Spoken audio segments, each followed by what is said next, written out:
श्री स्वामीनारायण भगवान की जय। अक्षर पुरुषोत्तम महाराज की जय। गुणातीतानंद स्वामी महाराज की जय। श्री राधा कृष्ण देव की जय। उमापति महादेव की जय। सियावर रामचंद्र भगवान की जय।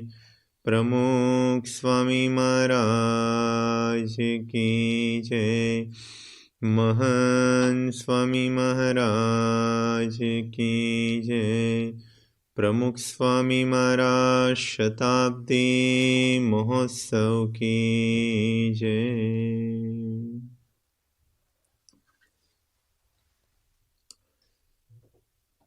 एक बार एक शिक्षक ने स्कूल में एक बालक को प्रश्न पूछा कि आपकी उम्र कितनी है। तब बालक ने जवाब दिया 8 साल। शिक्षक ने प्रश्न पूछा आपके माता पिता की उम्र कितनी है। बालक ने जवाब दिया 8 साल। तब शिक्षक को बहुत आश्चर्य हुआ और उन्होंने ये बालक को बताया कि मैं तेरे माता पिता की उम्र पूछता हूं, तुम्हारी उम्र नहीं पूछता हूं। तब बालक ने भी बहुत स्वस्थता के साथ जवाब दिया मैं भी मेरे माँ बाप की उम्र ही बता रहा हूं। तो शिक्षक ने बताया तेरी और तेरे माता पिता की उम्र एक समान कैसे हो सकती है।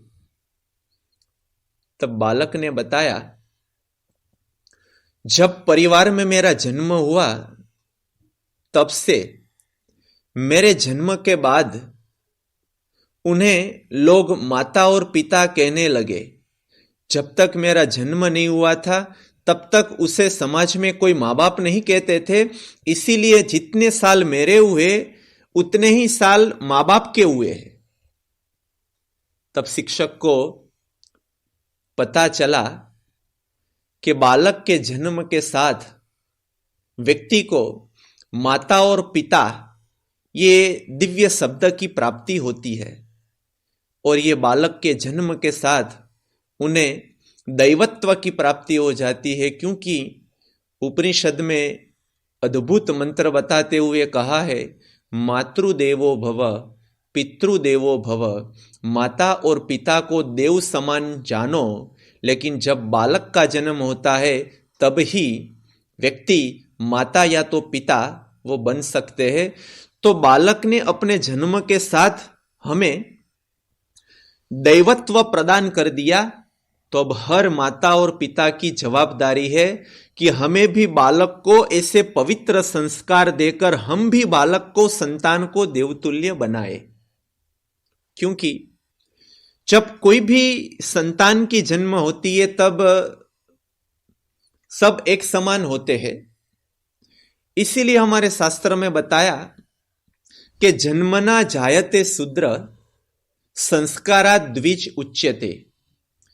जब जन्म होता है तो सब एक समान होते हैं, लेकिन संस्कार के बाद वो द्विज बनते हैं, वो पवित्र बनते हैं, वो महान बनते हैं। तो संस्कार की जवाबदारी माता और पिता की बनती है। और माता और पिता यदि ये जवाबदारी का स्वीकार करते हैं या तो फिर नहीं करते हैं, तो ये दोनों में बहुत बड़ा फर्क बन जाता है। क्योंकि जब जन्म लेने वाले हर संतान एक समान होती है, लेकिन जन्म के बाद एक दुर्योधन बन जाते हैं और एक युधिष्ठिर बन जाते हैं। जन्म के समान एक समान रहने वाले जन्म के बाद एक शूर्पणखा बनती है तो एक सीता माता बन जाती है। एक हिटलर बनता है तो एक सरदार पटेल बनते हैं। तो जन्म के समान समय सब समान होते हैं, लेकिन संस्कार देने और न देने में इतना बड़ा फर्क पड़ता है। इसीलिए बालकों को संस्कार देने की बहुत बड़ी वैल्यूज है। क्यों? कि हर घर में जन्म लेने वाले बालक, संतान, वो जब जन्म लेकर आते तब उनके हाथ में कुछ नहीं होता, वो खाली हाथ आते हैं।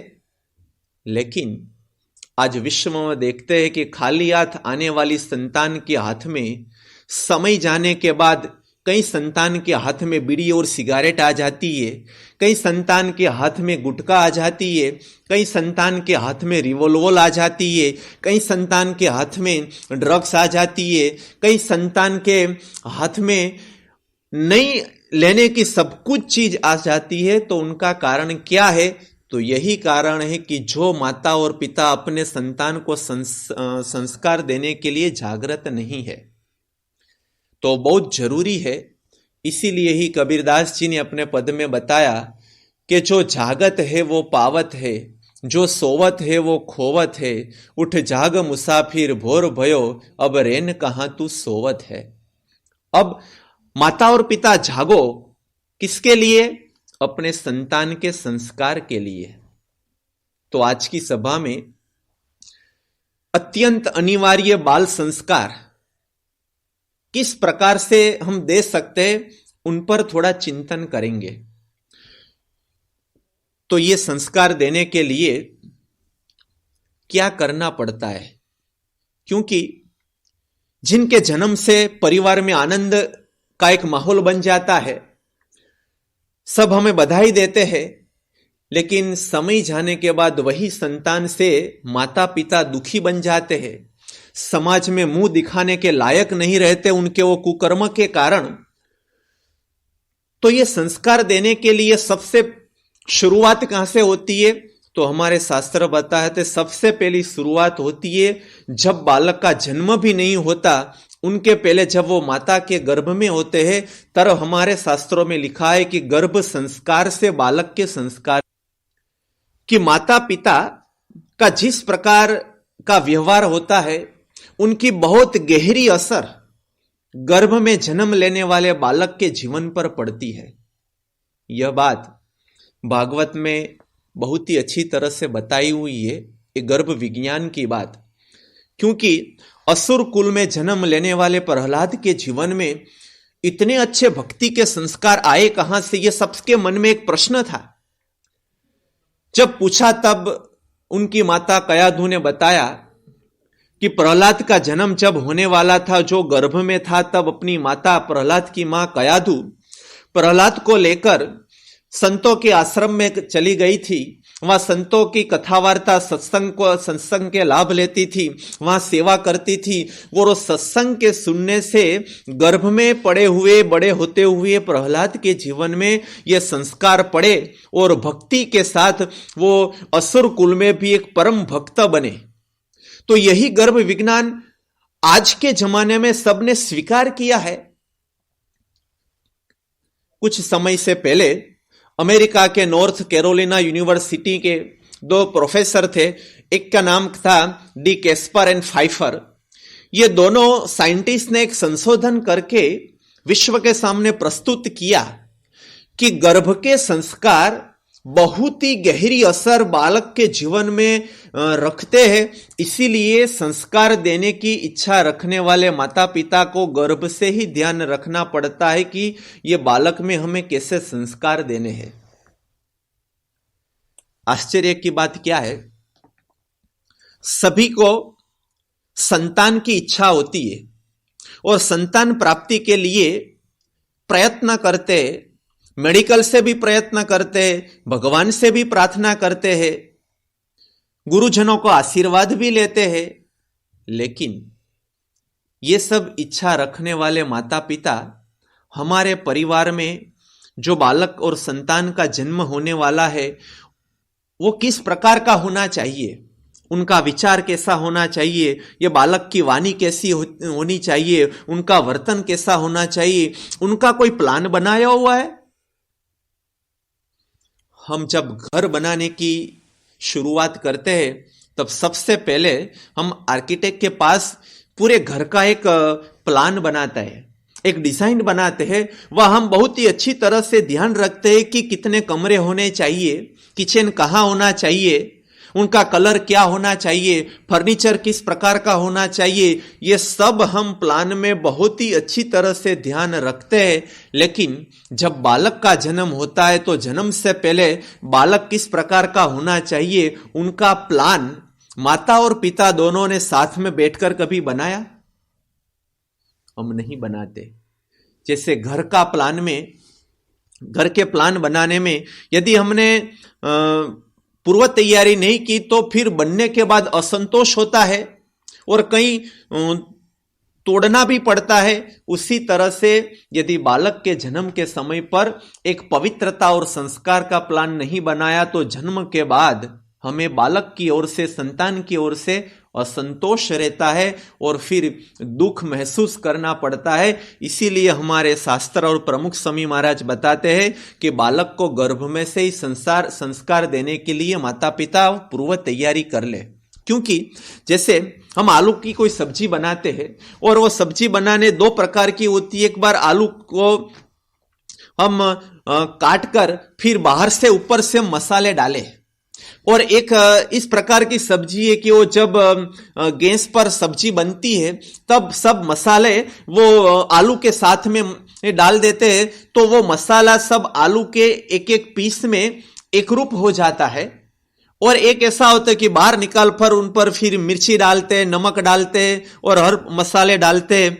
लेकिन दोनों में से टेस्ट जब सब्जी बनती है उसी समय जब मसाले डालते हैं उनमें टेस्ट ऊपर से मसाले जो डालते हैं उनसे कई गुना ज्यादा होता है।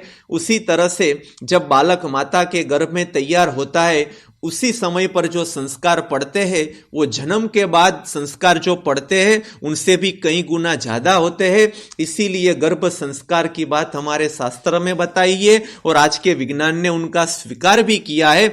तो बालक का जब जन्म होने वाला है तो गर्भ से ही हमारी जवाबदारी हो जाती है कि अच्छे संस्कार की शुरुआत कर दे और अच्छे एक महान व्यक्तित्व का प्लान बना दे तो उनका फल हमें मिलेगा। यदि ये नहीं किया तो हम सुनते हैं बीज बोया बबूल का तो आम कहां से होए।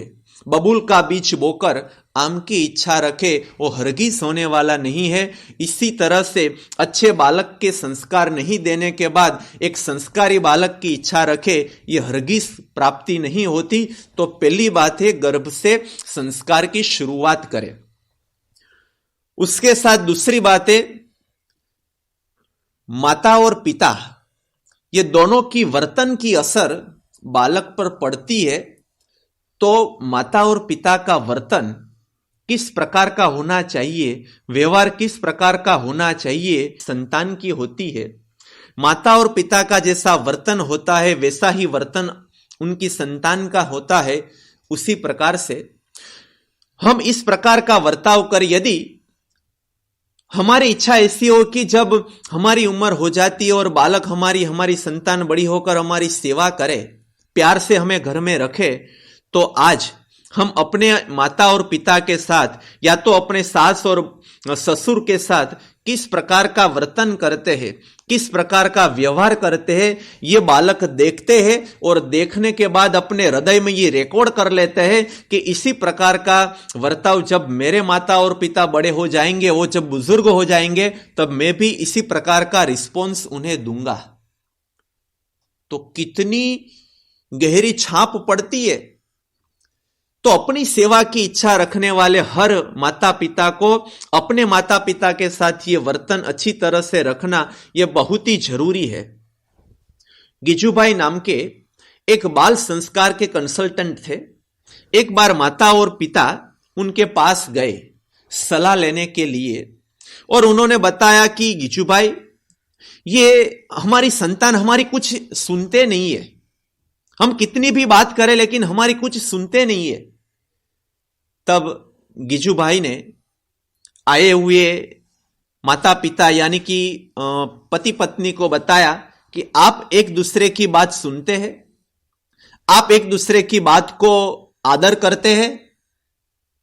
तो दोनों मौन हो गए। तब गिजूभाई ने बताया मेरा जवाब आपके मौन में है।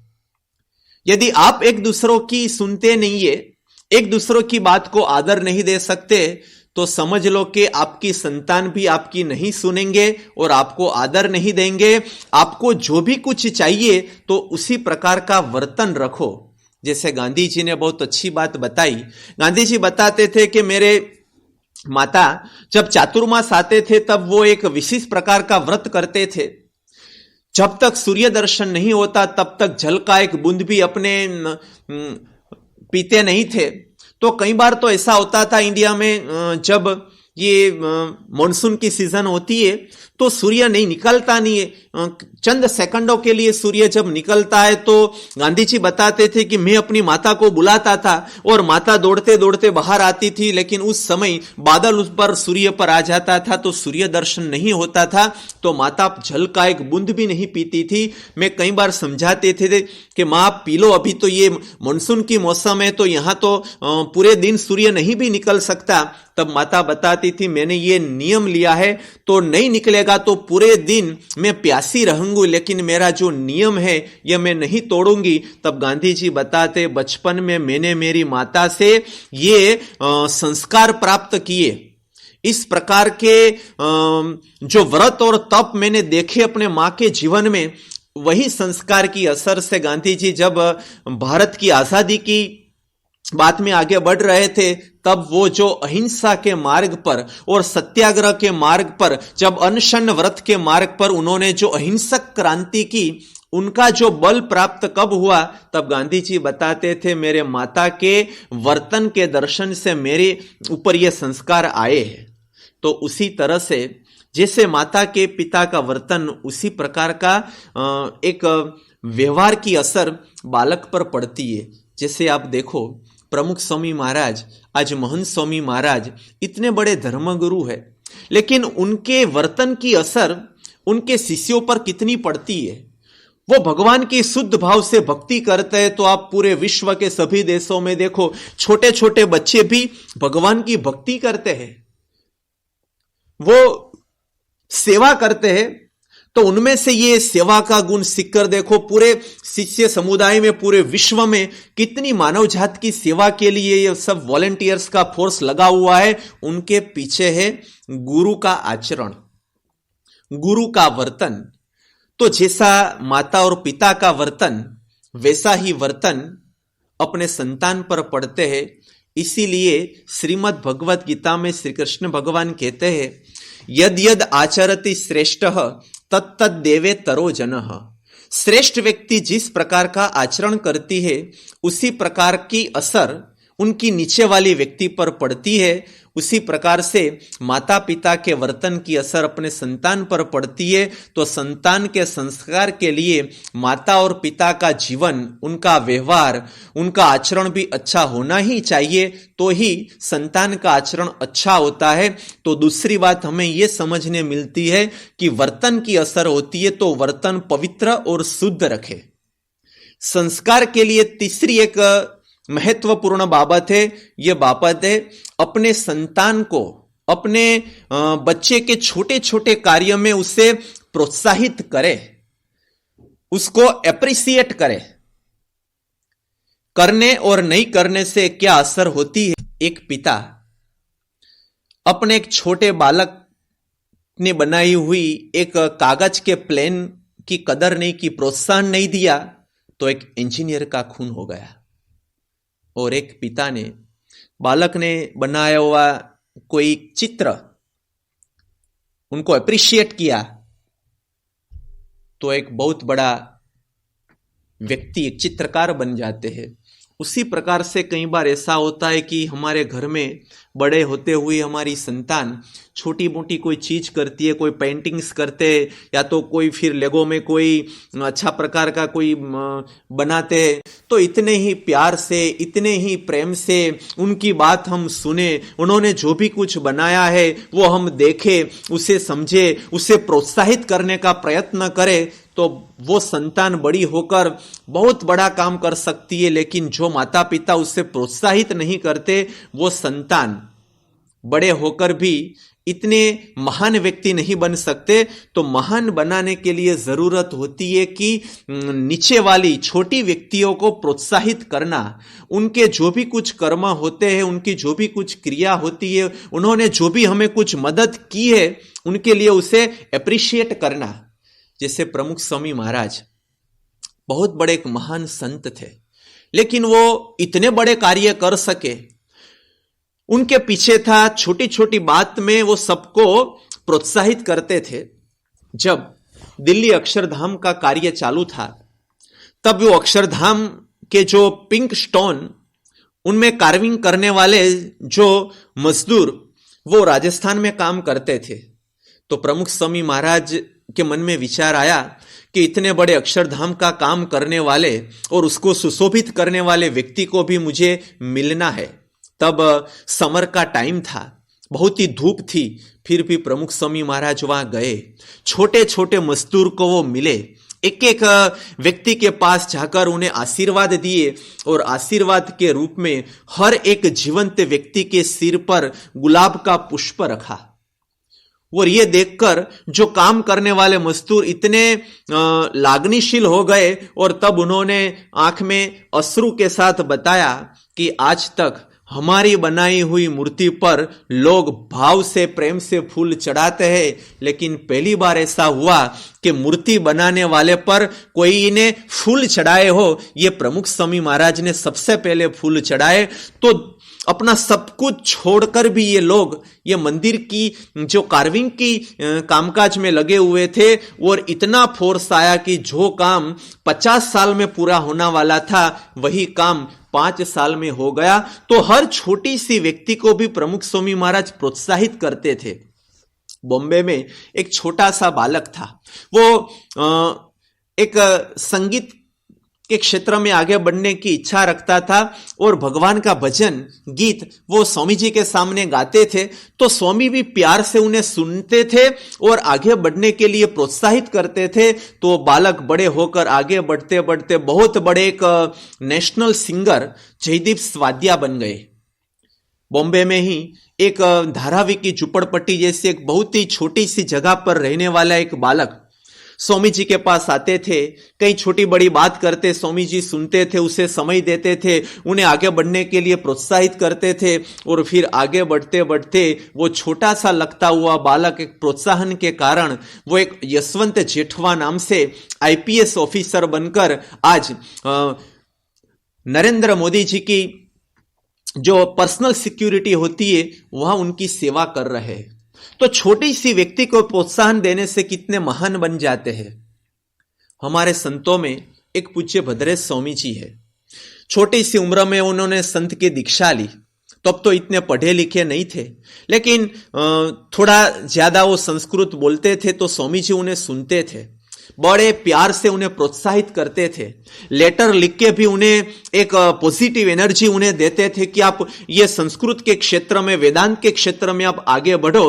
तो छोटे वो संत आगे बढ़ते बढ़ते 20 साल जितना समय बीत जाने के बाद वेदांत के क्षेत्र में शंकराचार्य जी ने शुरू करी हुई आचार्य परंपरा के आज के वर्तमान समय के 7वें आचार्य बन गए। उन्होंने प्रस्थानत्रयी यानी कि उपनिषद, श्रीमद् भगवत गीता और ब्रह्म सूत्र पर 1200 सालों के बाद एक भाष्य लिखकर इस विश्व को वेदांत की परंपरा को जीवंत रखने का बहुत बड़ा कार्य किया। वो बताते हैं, मैं जो भी कुछ ये कर सका, इतना वैश्विक लेवल का कार्य, उनके पीछे मेरे गुरु का प्रोत्साहन है। तो आप भी अपने बच्चों में इंटरेस्ट लेकर जितना उसे प्रोत्साहित करते जाएंगे, जितना उसे एप्रिसिएट करते जाएंगे, उतनी ही पॉजिटिव एनर्जी ये बच्चों में प्राप्त होती जाएंगी। और ये नहीं हम स्वीकार कर सकते, फिर भी समय जाते पर एक महान व्यक्ति का सर्जन आपकी एक छोटी सी प्रोत्साहन की क्रिया से होता है। तो माता पिता हर अपने बालक के लिए समय निकालकर उन्हें प्रोत्साहित करते जाए। उनके साथ संस्कार के लिए सबसे महत्वपूर्ण बाबत है, बालक को हम आध्यात्मिकता के संस्कार दे। आध्यात्मिकता की बात करे, ये आध्यात्मिकता की बात करने से, सत्संग की बात करने से, भगवान में श्रद्धा बढ़ाने से एक बहुत महान व्यक्ति का जन्म होता है। शिक्षण के साथ साथ अध्यात्म के संस्कार देने के लिए भी बहुत ही जागृत थे, और ऐसे जागृत पिता के घर में ही एक महान व्यक्ति का जन्म होता है। जैसे मेनावती ने अपने पुत्र गोपीचंद को अध्यात्म के संस्कार दिए, जैसे ऋषभदेव भगवान ने हर रोज समय निकालकर अपने 100 पुत्र को अध्यात्म के संस्कार दिए, उनमें से 9 योगेश्वर जैसे महान व्यक्तित्व का जन्म हुआ। उसी प्रकार से जैसे सती मदालसा थी, तो जब बालक का जन्म हुआ तब से वो अपने बालक के कान में, संतान के कान में शुद्धोसी बुद्धोसी निरंजनोसी, ये आत्मा और परमात्मा के ज्ञान की बात वो बचपन में ही उनके कान में डालने से वो एक महान पुरुष का जन्म उनके घर में हो गया। जैसे सुनीति ने अपने पुत्र ध्रुव के अंदर भगवान की भक्ति करके भगवान को प्रसन्न करने की बात और संस्कार दिए, तो उनमें से भक्तराज ध्रुव का जन्म होता है। तो माता पिता समय निकालकर अपने बच्चों में अध्यात्म के संस्कार, भगवान के प्रति श्रद्धा दृढ़ाते हैं, तो एक महान व्यक्ति का जन्म हो जाता है, जिनमें से माता पिता को भी एक गौरव की अनुभूति होती है। जैसे शिवाजी की माता का नाम था जीजीबाई। तो जब शिवाजी छोटे थे तब से जीजीबाई शिवाजी को रामायण और महाभारत की एक शौर्यशाली कथा सुनाते थे, एक धर्म के राह पर चलने की बात बताते थे। उनमें से एक शिवाजी का जन्म होता है, छत्रपति शिवाजी बनते हैं। लेकिन उनके पीछे शिवाजी बताते थे उनकी माता जीजीबाई का बहुत ही एक योगदान रहा है। उसी प्रकार से डॉक्टर कलाम साहब भी कहते हैं कि अपने पिता ने उसे बताया था कि बेटे, आप जब भी कहाँ जाओ और रास्ते में मंदिर आए तो भगवान के दर्शन के लिए अवश्य जाओ। जहां भी कहीं संतों के दर्शन करो तो वहां जाकर संतों के पैर छूकर उनके आशीर्वाद प्राप्त करो, तो बहुत ही आप महान बन सकोगे। यही कारण से जब कलाम साहब को पायलट बनना था, लेकिन उनका सिलेक्शन नहीं हुआ, लेकिन रिजेक्शन आया, वो डिप्रेशन में चले गए। और फिर वहां से वो देहरादून से नीचे आकर ऋषिकेश में दिव्य जीवन संघ के आश्रम में गए, शिवानंद स्वामी जी के दर्शन किए, शिवानंद स्वामी के आशीर्वाद और उनके सत्संग का लाभ उन्हें प्राप्त हुआ। और फिर उन्होंने बताया कि बेटे, तेरी इच्छा थी कि तू पायलट बने, लेकिन भगवान की इच्छा तू पायलट बने ये नहीं है, भगवान की इच्छा और भी कुछ अच्छी और सुंदर होगी, तो आप पॉजिटिव रहकर मेहनत करो। फिर कलाम साहब वहां से पॉजिटिव एटीट्यूड लेकर जाते हैं और फिर वहां से वो साइंटिस्ट बन जाते हैं और प्रेसिडेंट बन जाते हैं। लेकिन उनके लिए कलाम साहब बताते हैं, यदि मेरे पिता ने ये अध्यात्म के संस्कार, भगवान के मंदिर और संत के प्रति श्रद्धा के संस्कार नहीं दिए होते तो शायद मैं यहां तक नहीं पहुंच सकता। तो माता और पिता अपने बच्चों में यह संस्कार देना बहुत ही जरूरी है। यदि हम नहीं दे सकते तो किस प्रकार की स्थिति होती है बालक की। एक परिवार में माता पिता ने अपने बच्चों में संस्कार नहीं दिए तो कैसी परिस्थिति होती है। कई बार ऐसा होता है कि हम अपने बच्चों को अच्छी तरह का शिक्षण देते, अच्छी यूनिवर्सिटी में एडमिशन दिला देते, उसे कार दिला देते, लेकिन संस्कार के लिए जागृत नहीं होते हैं। तो और जो बालक संस्कार के लिए प्रयत्न करते तो बालक को भी कई बार तो माँ बाप रोकते हैं कि मंदिर में जाने की जरूरत नहीं है, ये कोई धार्मिक चिन्ह करने की भी जरूरत नहीं है, ये कोई भगवान के नाम स्मरण करने की भी जरूरत नहीं है। इस प्रकार की अध्यात्म की ओर जाने से रोकने वाले माता पिता के घर में बालक की क्या स्थिति होती है, यह हम एक वीडियो के माध्यम से देखें तब हमें पता चल जाएगा कि यदि बालक को अध्यात्म की ओर जब रोका तो हमारे घर में किस प्रकार की स्थिति का सर्जन होने वाला है, यह हम शुरुआत में देखें। तो वीडियो में जैसे हमने देखा, अच्छा एक बालक, लेकिन पिता ने अध्यात्म की ओर जाने की जगह पर उन्हें लौकिक बात बताई, अनीति की बात बताते गए, तो छोटी सी उम्र में वो एक खूनी बन गया और जेल में जाना पड़ता है। उसी प्रकार से यदि हम अपने बच्चों में ये संस्कार नहीं देंगे तो क्या होता है। एक बार एक पिता संतों को मिलने के लिए इंडिया में एक मंदिर में आए और संतों से बात करते करते उनकी आंख में आंसू आ गए और बताया कि स्वामी जी, जब 31 तारीख आती है तो एक दिन मैं मंदिर में आऊं तो मुझे भोजन की व्यवस्था हो सकती है।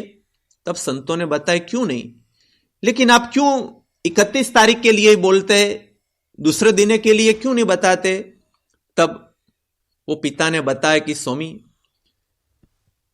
2 बच्चे हैं,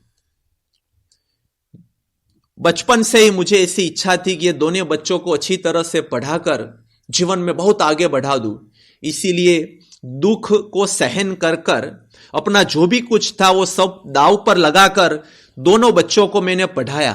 एक को इंजीनियर बनाया और एक को डॉक्टर बनाया, और अच्छी तरह से वो सेट हो गए।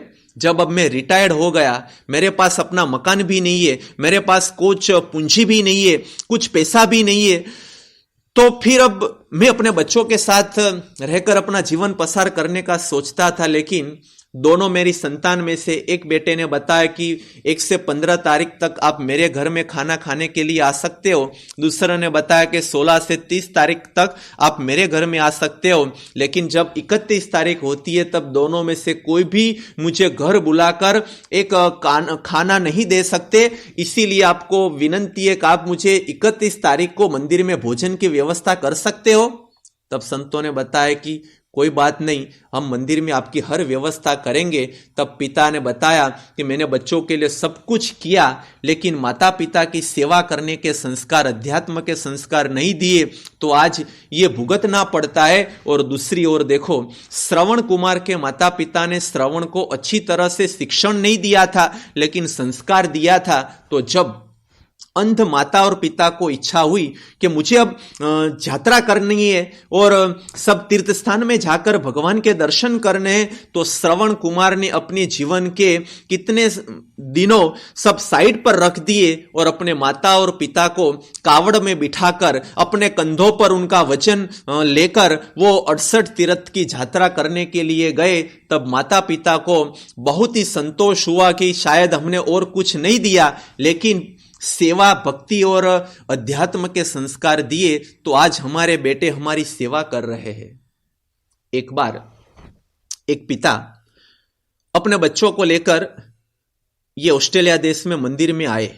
पहली बार देखे तब कार्यकर ने पूछा, आपको हम कई बार कहते थे कि मंदिर में ऐसे सत्संग का लाभ मिलता है तो आप आओ, लेकिन आप नहीं आते थे, लेकिन आज अचानक क्यों मंदिर में आ गए। तब उन्होंने बताया कि मैं वैसे तो भगवान में नहीं मानता था, मंदिर के प्रति मेरी श्रद्धा भी नहीं थी, मैं व्यसन भी करता था और अपने बच्चे को भी कुछ अच्छी पढ़ाई करके आगे बढ़ाने की भी सोचता था। लेकिन यह हुआ कि सत्संग से दूर रहने वाले बच्चे, एक बार घर में कोई तूफान कर रहा था, वो मेरी सुनता नहीं था।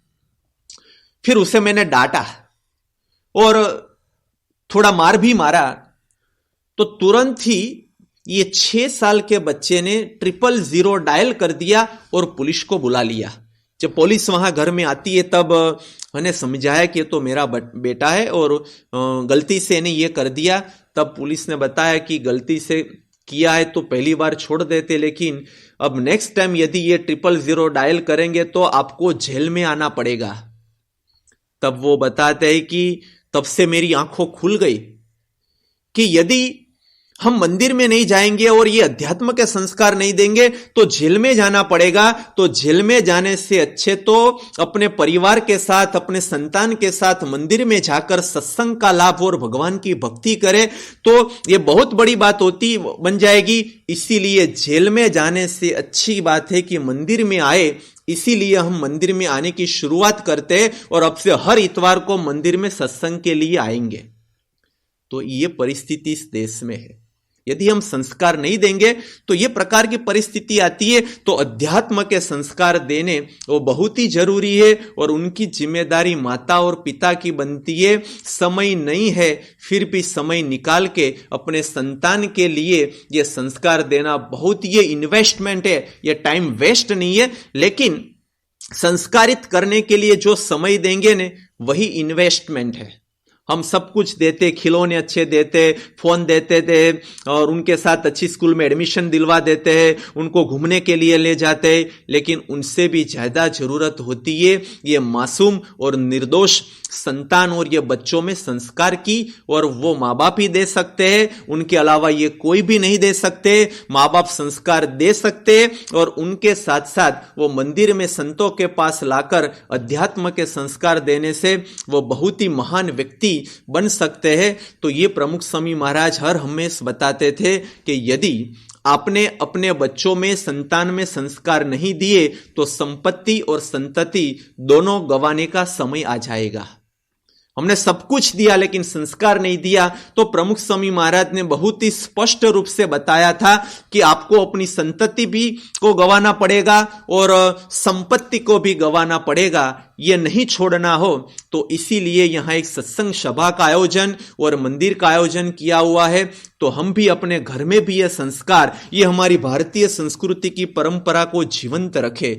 मंदिर में बच्चों के साथ उसे भगवान की आरती के लिए तैयार करे, भगवान के ऐसे पवित्र ग्रंथों का पठन मंदिर में करे, माला लेकर भगवान के नाम स्मरण क्यों बच्चों में सिखाए कि आप भगवान का ये नाम स्मरण करो, भगवान श्री राम, भगवान श्री कृष्ण, भगवान श्री स्वामी नारायण, जो भी भगवान के प्रति श्रद्धा है भगवान का नाम स्मरण करना बताए। तो इस प्रकार की एक घर में भी हमारी ये भक्ति परंपरा को जीवंत रखे, और मंदिर में भी हर इतवार को सत्संग होता है, तो नजदीक में जो भी कोई मंदिर है वहां हम अपने बच्चों के साथ जाएंगे तो भी उनमें बहुत बड़े संस्कार पड़ते हैं, और संस्कार पढ़ने से वो देवतुल्य बन जाता है। जन्म के साथ बच्चे ने माँ बाप को तो देवतुल्य बनाया, लेकिन उनके पूरे जीवन भर संस्कार देकर उन्हें देवतुल्य बनाना यह प्रत्येक माता पिता की जिम्मेदारी बनती है।